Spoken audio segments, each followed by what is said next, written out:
Yesterday, throughout our great country, we celebrated our national observance of Thanksgiving, a day in which we gather with family to count our blessings, a time to enjoy our family, and, of course, a time to participate in that time-honored tradition, to eat. We may even pause to reflect that we ritually do this only one day of the year. But throughout the year, how often do we come to the close of a busy day only to discover we failed to pause and reflect on the wonderful blessings in our lives? We get so caught up in the day-to-day that we take for granted the loved ones in our midst. Oh, we certainly remember that we have to get them to soccer games and ballet lessons, but we're so focused on the time-bound events that we seem to overlook that part of our lives which is timeless, our family. So, we do pause at least once a year on Thanksgiving, and we take a moment to express appreciation for those we cherish. And that's a good thing.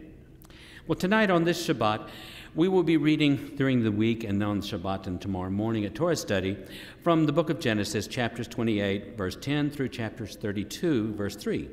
The portion called Vayetze begins with Jacob fleeing his home after deceiving both his blind father Isaac and his mighty hunter brother Esau out of the birthright blessing reserved for the firstborn son. No doubt about it, Jacob was not the most sharing and caring kind of kid. As a matter of fact, up until this moment, Jacob has lived up to the literal meaning of his name in Hebrew, Yaakov, which means heel. His actions have been nothing short of that. He was all that we think of when we call someone a heel. But with this portion, Jacob begins a transformation in character that will take him on a 14-year journey to eventually become the positive meaning of his name.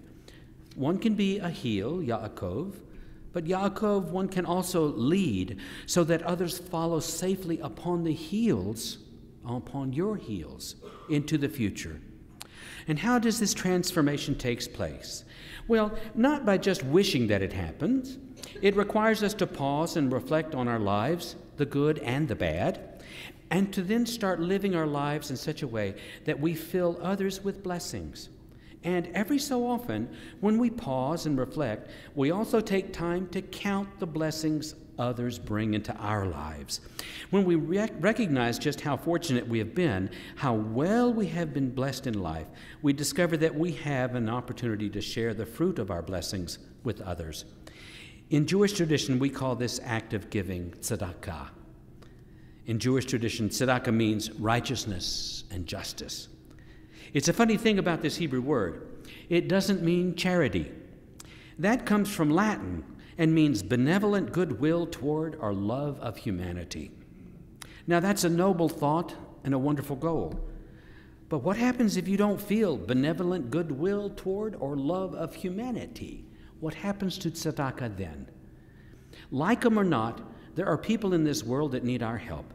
To be a righteous person is to be someone who sees injustice in the world and then acts upon it, whether or not we know or even like the person in need. But Judaism's focus on family and on the generations to come goes beyond just a once-a-year celebration. When we as a congregational family experience a bat mitzvah, we come to see that that sacred moment is but one of many in a long chain of holy moments connecting us with the generations past and the generations to come. This shalshelet Kabbalah, this chain of tradition, becomes an unbroken chain that links the generations before to the generations to come. I love the sound. I'm sorry. All right. I guess what's happening when you become a granddaddy, you get distracted by baby sounds, I guess. All right. But family life today is not the same as it was 100 years ago, and it certainly has never lived up to the innocent, stereotypical families on sitcoms in the 1950s. Families living within close proximity of one another is no longer the norm. I'm always amazed when I visit one of our area retirement facilities at the number of residents whose adult children live in another city or even a different state. And these same elderly adults are often the ones who quietly go about living their lives without anyone aware of their struggles. This is not typical, thank goodness, but it is often the case. This aging part of our society, of whom I too will be a member sooner than I want to think, often becomes isolated from the rest of the world.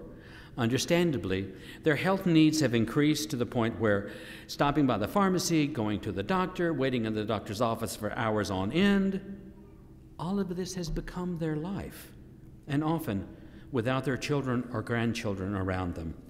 Fortunately for others, they do have family of support and to care for them. Well, my message tonight is rather simple.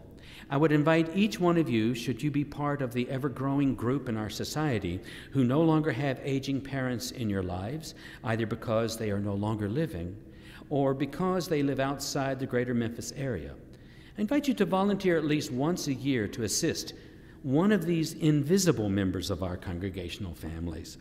You can call Sumner Levine and participate through our congregation's caring committee called God's Unfinished Business. Under Sumner's coordinated efforts, Temple volunteers make occasional visits to the Memphis Jewish Home and to some of the area retirement facilities as well. You may know about the aging parent of one of your friends. Why not schedule a brief visit with them as well? Or you can call me at Temple or at home or on my cell, however you would like. I would love to help you find ways to bring a human touch of concern and warmth into the lives of someone who no longer has family in the area. So, not just once a year on Thanksgiving Day, but maybe once a week or once a month, you can pause and give thanks for our families, by helping those invisible members of our community. What a great way to say, thank you, God, for all my blessings. Shabbat Shalom, Good Shabbos, and Happy Thanksgiving.